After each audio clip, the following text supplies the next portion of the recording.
Picture this.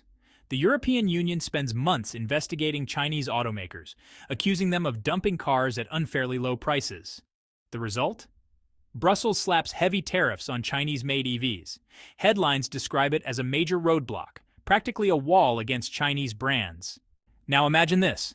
At the very same moment, Europe's biggest taxi and rental group, Sixt, announces a massive deal. 100,000 vehicles ordered from BYD.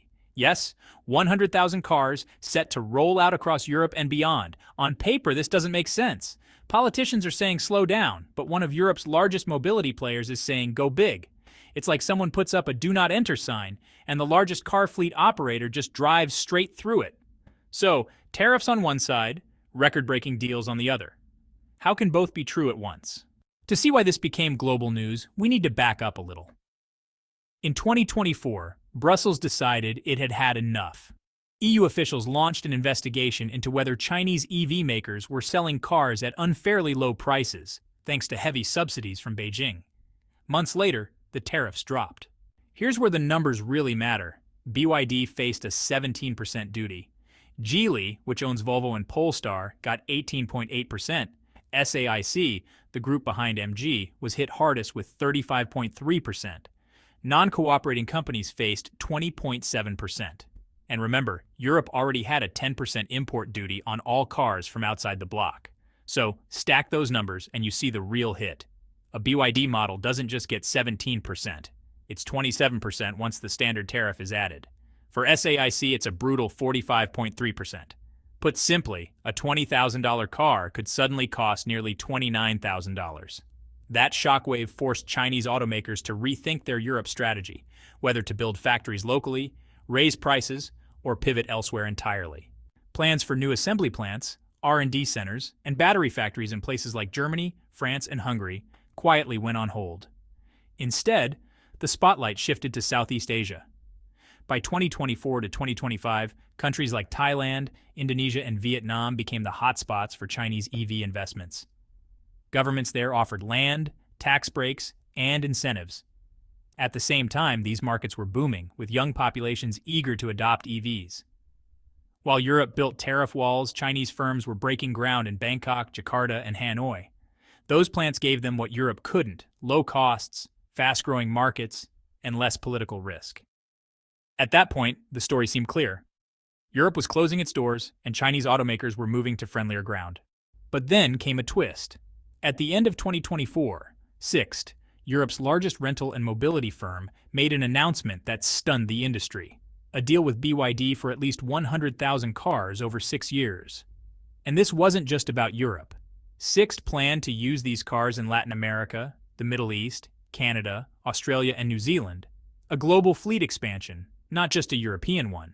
This mattered because it upended the expected narrative. Instead of retreat, one of Europe's biggest mobility players doubled down on Chinese EVs. For Sixt, the math was more important than the politics. Strip away the politics and economics tell the real story. In China, some BYD models sell for around $12,000 before taxes and shipping. Add tariffs and import duties, and the price could nearly double to about $23,000 in Europe. A big increase, yes, but still cheaper than many Western EVs. Take Tesla's Model 3, often priced well above $30,000 in Europe. For a fleet operator buying cars by the tens of thousands, a $7,000 to $10,000 gap per car means billions saved over time. Even after tariffs, BYD still undercuts much of the competition. For Sixt, which runs on slim margins, that gap isn't just attractive, it's decisive. Private buyers care about brand, resale value, or driving experience. Fleet operators think differently. For them, it's all about economics at scale. They look at first, purchase price, where BYD already has an edge. Second, total cost of ownership, including charging, maintenance, insurance, and resale value. And third, uptime, the ability to keep cars on the road with fast servicing and spare parts. BYD checks these boxes. Their simpler battery systems cut maintenance costs. Their global supply chains are expanding. And their partnerships with charging providers help fleets keep cars running with minimal downtime. For companies like Sixt, the decision isn't about waving a flag. It's about making sure every car contributes to profits, not losses. Here's the hidden part of the deal. It wasn't just about buying cars, it was about building the future. Sixt and BYD agreed to work together on autonomous vehicles. That's huge. If fleets one day run without human drivers, operating costs drop massively, and the companies that get there first could dominate global mobility. Sixt has chased this vision for years, but progress stalled after setbacks in 2018. Now, with advances in sensors, AI, and real-world driving data, the race is back on. By teaming with BYD, Sixt ensures it won't be left behind as robo-taxis become reality. So, while the headlines focused on 100,000 cars, the fine print revealed something bigger, a long-term tech alliance that positions both BYD and Sixt for the next era of transportation.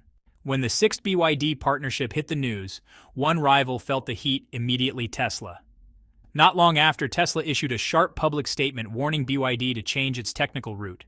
That kind of reaction doesn't happen unless you feel the threat is real. For years, Tesla led the EV industry almost unchallenged. But now, with BYD's cost advantage, supply chain strength, and huge fleet deals, the battlefield has shifted. Add legacy automakers like Volkswagen, Mercedes, and BMW, and the competition looks like a crowded chessboard. The Tesla-BYD rivalry is especially symbolic. A decade ago, Elon Musk laughed at the idea of BYD as a competitor. Today, BYD has passed Tesla in global sales and secured Europe's largest mobility fleet. Tesla's warning was both respect and a sign of pressure. But no matter what automakers do, success in Europe depends on one thing: consumers. Surveys show a divide. About 27% of Europeans say they'd consider a Chinese car. Around 33% reject the idea completely, while a quarter distrust them altogether, citing quality, safety, or political concerns. The real split is generational.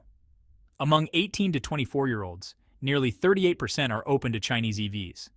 Younger buyers care about affordability, features, and sustainability more than brand history. But among drivers 55 and older, openness drops to 24%. Many in this group grew up with loyalty to European brands and see cars as symbols of national pride. The takeaway? Winning the future means winning younger buyers, and BYD's mix of affordability, tech, and partnerships gives them a path. Tariffs make exporting tough. That's why, localization, building factories closer to customers, is becoming the strategy. Chinese EV makers are already investing in Southeast Asia, where labor is cheaper and governments are rolling out incentives. But Europe itself is now in play. BYD has discussed building plants in Hungary, offering jobs and tax revenue in exchange for a local foothold. By producing inside the EU, they avoid tariffs and gain political goodwill. Instead of being outsiders, they become part of the local economy.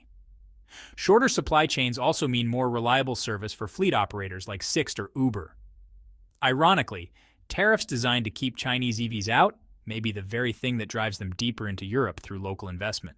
At its heart, the BYD Sixt story is about politics versus economics. Governments use tariffs to protect local industries. Businesses like Sixt, on the other hand, focus only on value, cost, reliability, and technology. And when BYD still beats Tesla or Volkswagen on those metrics, economics often win. History shows this pattern. Japanese cars faced United States trade barriers in the 1970s, but Toyota and Honda still became household names because they offered the right mix of price and quality. BYD could be on the same path in Europe today. Where does the story go from here? There are a few possible outcomes. Scenario A: fleet expansion takes off. If the Sixt deal succeeds, Uber, Bolt, and others may follow, filling European streets with BYDs via fleet contracts. Scenario B: political pushback. The European Union could raise tariffs further or add non-tariff barriers, slowing Chinese brands and reinforcing public skepticism. Scenario C: localization and autonomy change the game. BYD builds factories in Europe, hires locally, and accelerates autonomous fleet tech with Sixt. Suddenly, they're not outsiders, but part of Europe's mobility future. Key signs to watch: new fleet contracts, factory announcements, European Union policy shifts, and especially how younger consumers respond. Tariffs, politics, and rivalries are reshaping the auto industry. But the BYD Sixt deal shows a bigger truth. When the economics make sense, business moves forward. Even with tariffs raising costs, BYD still came out on top for Europe's biggest rental company. Why? Because price, technology, and long-term fleet strategy outweighed politics. For years, Tesla defined the electric vehicle story. Now BYD has proven it belongs in the center too, not just as a budget option, but as a company shaping fleets, supply chains, and the future of mobility. The real question is, what happens next? Will more European companies, follow Sixt's lead? Will politics tighten the rules? Or will market forces keep pushing Chinese EVs forward? And when the next generation of drivers hits the road, will they see Chinese cars as outsiders? Or simply as the new normal? So I'll leave you with this. Would you rent or ride in a BYD taxi in your city? Drop your answer in the comments. We'll feature some of the best ones in the next video. And if you found this breakdown helpful, hit subscribe and ring the bell so you don't miss what comes next, because this story, it's only just beginning.